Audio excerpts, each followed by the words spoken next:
இது விளக்கமா சொல்லிட்டார், ஒவ்வொரு கூட்டத்திலையும் சொல்லி வர்றார். 4.5 ஆண்டு காலம் ஒரு அரசாங்கம் மக்களுடைய கோரிக்கையை நிறைவேற்றாமல், ஏற்கனவே இதே முதலமைச்சர் மாண்புமிகு எதிர்க்கட்சி தலைவராக இருக்கும்போது இதே முதலமைச்சர் மனுக்களை வாங்கினார். அந்த மனுக்களுக்கு தீர்வு காணப்பட்டதா? எத்தனை மனுக்கள் தீர்வு காணப்பட்டது? உரியவங்களுக்கு அந்த அவங்களுக்கான தீர்வு கிடைச்சிருந்தா எதுக்கு மனு கொடுக்குறாங்க? இனி 45 நாள்ல இவங்க மனு வாங்கி எப்ப நிறைவேற்றி கொடுப்பாங்க? அதிகாரியை வாங்குறாங்க.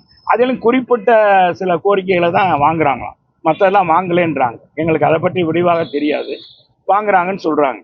நான் கேட்கறது என்னன்னா, இந்த அரசாங்கம் இனிமேல் இதே மாதிரி இன்னும் 1000 ரூபாய் கொடுக்குறவங்க இதிலே கெடுக்கிறான்ற.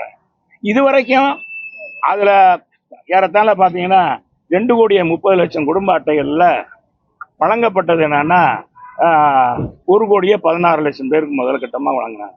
மீதி அற்றவங்கலாம் தகுதியற்றவங்கன்னு சொன்னாங்க. இப்ப தகுதி உடையவராங்களா ஆயிடுவாங்களா? அது தகுதி உடையவராங்களா ஆகுறதுக்கு இப்ப அவங்கெல்லாம் ஏற்கனவே வீடு வித்துருந்தா வீடை வித்துட்டாங்களா? 2 வீடு. இல்ல கார் வச்சிருந்தா காரை வித்துட்டாங்களா? 2 வீலர் வச்சிருந்தா 2 வீலர் வித்துட்டாங்களா? எதனால அவங்க தகுதி உடையவராகிறாங்க? எதை இந்த அரசாங்கம் எந்த விலக்கு கொடுத்துருக்கு, எதற்கு விலக்கு கொடுத்துருக்குன்னு தெரியல.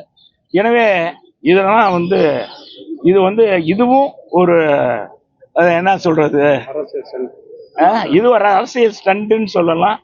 இது மக்களுக்கு கொடுக்குற அல்வாவாகவும் கூட சொல்லலாம். செய்திகளை உடனுக்குடன் தெரிந்து கொள்ள கீழ்கண்ட கேபிள் மற்றும் DTH நெட்வொர்க்குகளில் எம்நாடு செய்தி தொலைக்காட்சியை காணுங்கள். பாதகம் செய்பவரை கண்டால் நாம் பயம் கொள்ளலாகாது பாப்பா.